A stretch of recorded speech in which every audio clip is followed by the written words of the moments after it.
যারা গোলাপ আঁকতে পারেন না তাদের জন্য আজকের এই 9 ডট পদ্ধতি। প্রথমে উপরের 5টা ডট দিয়ে এরকম একটি লাভ চিহ্ন আঁকতে হবে।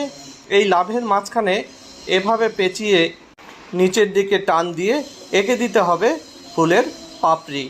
এরপরে বাম দিকে বাকি একটা টান এবং ডান দিকে এভাবে বাকি একটা টান পরে তলায় যোগ করে দিতে হবে। এরপরে মাঝখানের দাগটাও বাকিয়ে দিতে হবে। নিচে এভাবে স্টারের মতো করে এঁকে দিতে হবে ফুলের বৃত্তি। তার সঙ্গে এভাবে একটা গোলাপ ফুলের স্টিক। ডান পাশে এবং বাম পাশে এঁকে দিতে হবে 2টা পাতা। পাতায় এভাবে খাসকাটা থাকবে। 2টা পাতা এভাবে এঁকে দেওয়ার পর এর মাঝখানে দিয়ে দিতে হবে কতগুলো শিরা। এরপর স্টিকের সঙ্গে দিয়ে দিতে হবে কতগুলো কাটা। উপরে দিতে পারেন এরকম একটা পাপড়ি। হয়ে গেল গোলাপ।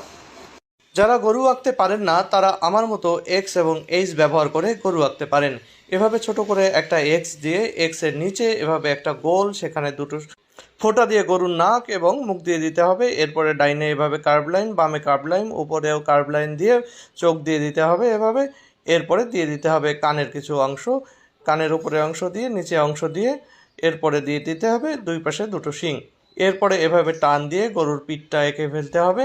এরপরে নিচে গলার অংশ দিয়ে সামনে একটা পা এভাবে এঁকে ফেলতে হবে। খুঁটটাকে এভাবে কালো করে রং করে দিয়ে পেছনে লেজের লাইন টেনে পা এঁকে দিতে হবে। পিছনের পায়ের খুঁটটাও কালো করে দিয়ে পেটের লাইন, এরপরে লেজটাকে সুন্দর করে এঁকে দিতে হবে।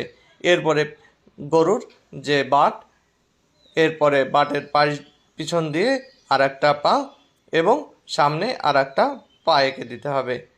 পা এঁকে এর খুঁটটা কালো করে দিতে হবে। এরপর রাবার দিয়ে মুছে ফেললে হয়ে গেল গরু। যারা সহজে টিয়া পাখি আঁকতে চান তারা ইংরেজি এই টু ব্যবহার করে টিয়া পাখি আঁকতে পারেন।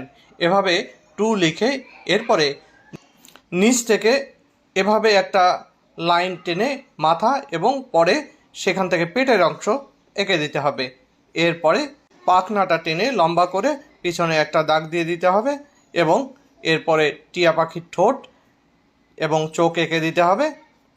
এরপরে পাখনায় 3টা লাইন, নিচের লাইনটাকে একটা গাছের ডালে এভাবে রূপান্তর করে ফেলতে হবে।